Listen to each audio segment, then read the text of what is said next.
She's so caught up, he won't call her. He shows no love, so she decides. I changed my mind. Get up, I don't know. Get up, I don't love you no more. Oh, don't waste my time. Get up, I don't know. Get up, I don't know. 1, 2, 5, 6, 7, 8. Oh, Keisha Cole, where you at? Y'all, what y'all do to Keisha Cole store? Where y'all put her at? Where y'all put her?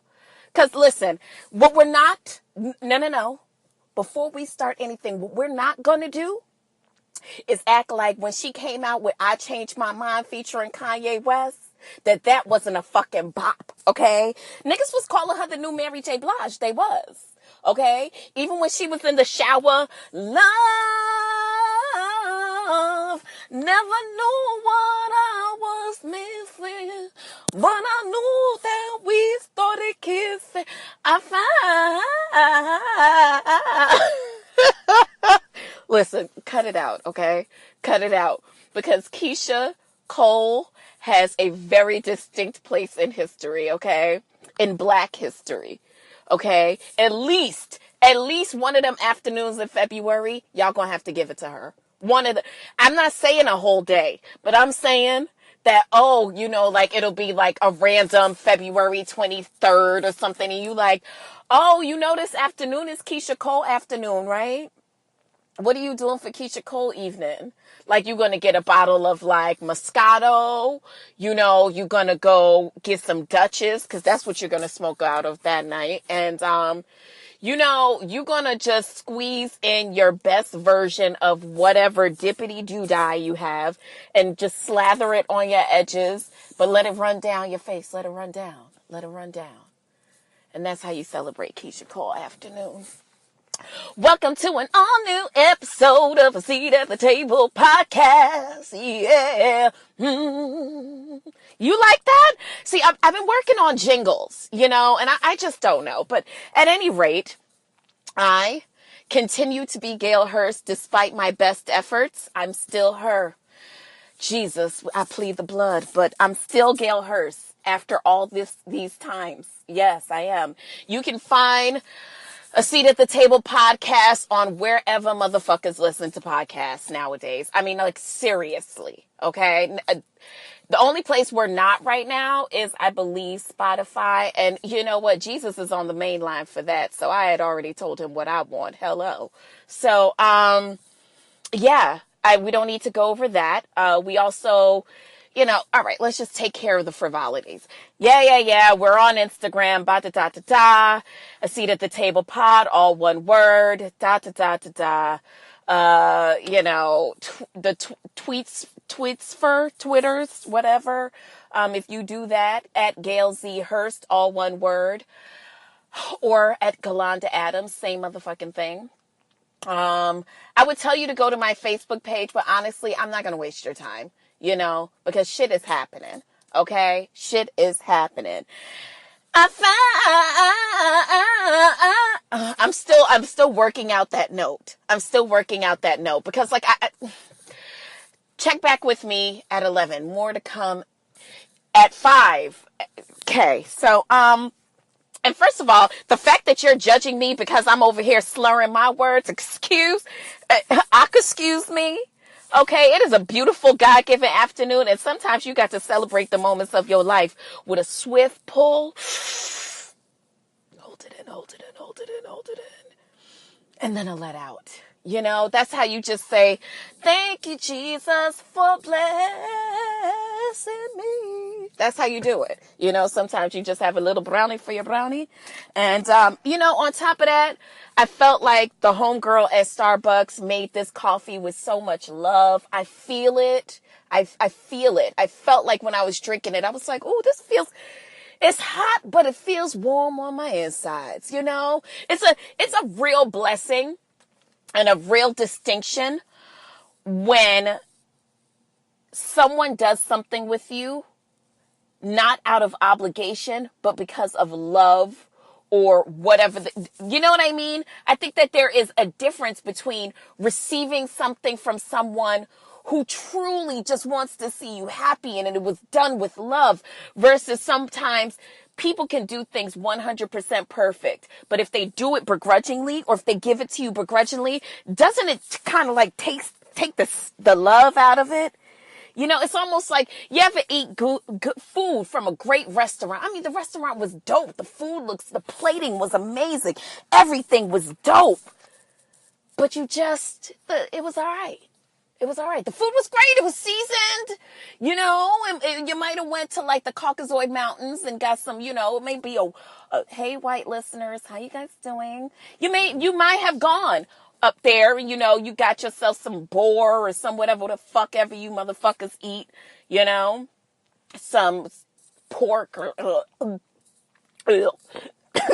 gross, you know, but something about it just made you feel like, yeah, this was good, but it's like all right, you know what? Let me write the vision and make it plain for y'all. Let me just write the vision and make it plain. All right. You ever had sex that was good, but it wasn't great? And it wasn't because the sex wasn't good. This nigga's body is dope, like, and he's a freak. And like everything, you know what I mean? Everything is fine. Everything checks out okay. But, you know, versus having sex with someone who might be, you know, just riding the 50-yard line on everything. Their body's okay. Their dick is okay. Shout out to all my homegirls and some of my homeboys too. But you get what I'm saying? Like, you know, like the pussy's okay, you know. But you're doing it because you love them. You love them. So, like, it's better. It tastes better. It just feels better. Anyways, how was your week? Because, baby, it has been a wang-dang doodle of a time over here, but we'll get to that later. How are you? Truly, how are you? How are you feeling? It's been so beautiful outside. Hopefully, you've been going out there and really just taking a moment to just breathe it all in. You know what I mean? This is what we've been waiting for. And if you're from the West Coast and you're used to having like sunny days more times than not, then, you know, disregard what I'm saying. But if you are from everywhere else, this time of year is almost like just such a renewal kind of time. Like I implore you, go outside. Even if you have allergies, pop a Claritin or get you some shit or whatever, smoke some, I don't know, get a neti pot, I don't know, okay, do something, but go outside and just let the sun hit your skin. Take a deep breath. I don't care if you just go outside your house and you don't go nowhere, just take a deep breath and just take it all in. You don't even have to do it in the day. Maybe your allergies are fucked up. Do it at night. Take a deep breath though and really just really thank God for just the glory. Because, I mean, it's such an amazing time to see the leaves come back to the trees and the birds are chirping again and everything just looks renewed. It just feels new. Jesus, don't he make all things brand new? Amen. So how's that fucking sleazeball job of yours? Hopefully you haven't killed your boss yet. No shade, but don't do that. You know, hopefully that coworker, the chatty coworker, is not getting on your nerves. And listen, let me just tell you this. Let me tell you this because I know from whence I speak. Don't fuck with anybody at work.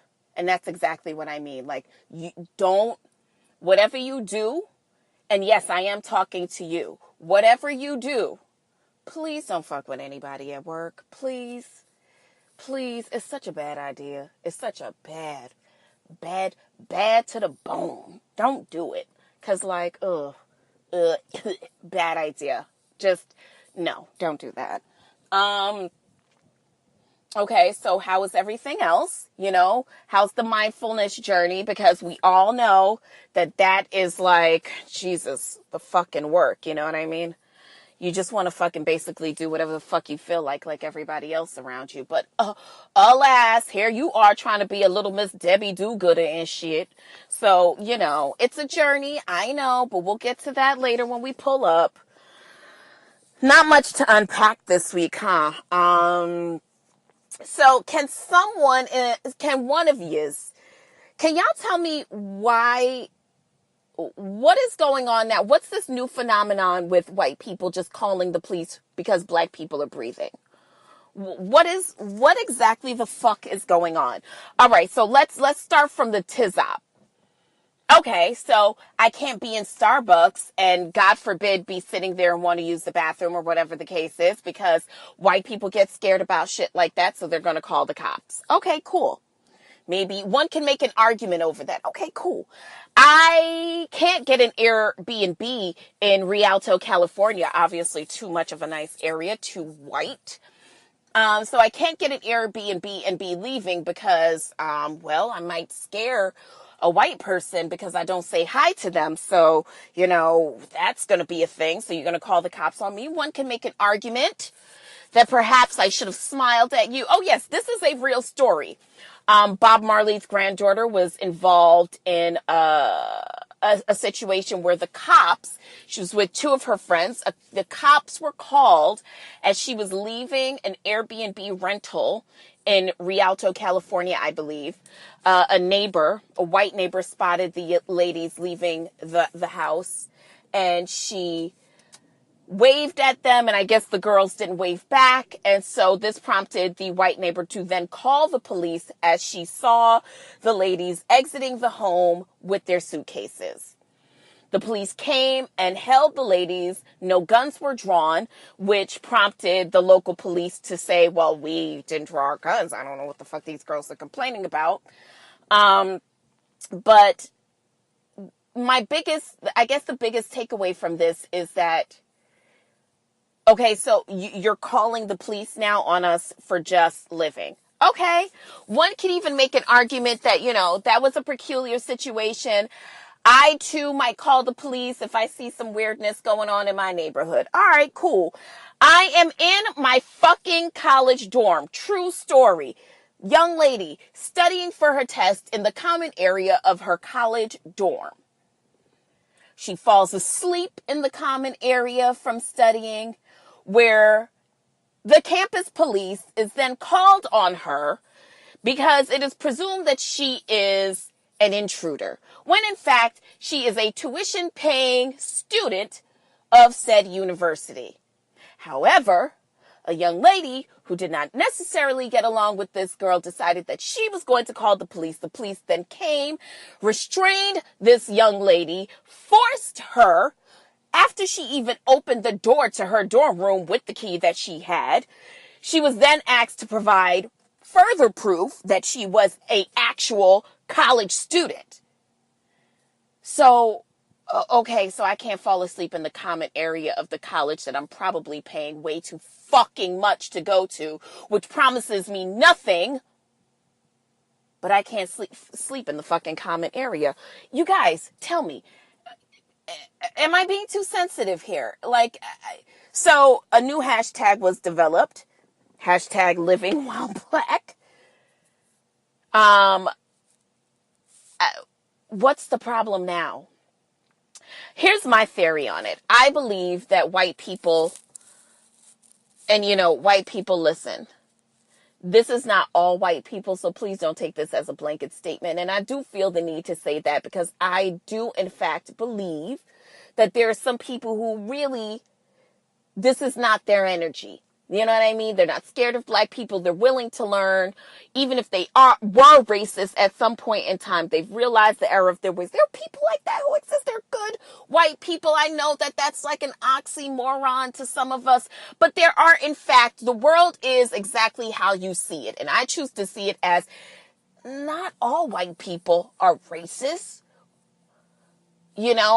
So I say all of this to say, however, I truly believe that in recognition of privilege and power, and in recognition of the fact that innocent black people have been slaughtered, by the police who's there to protect and serve. But we all know the history of the police, so we are not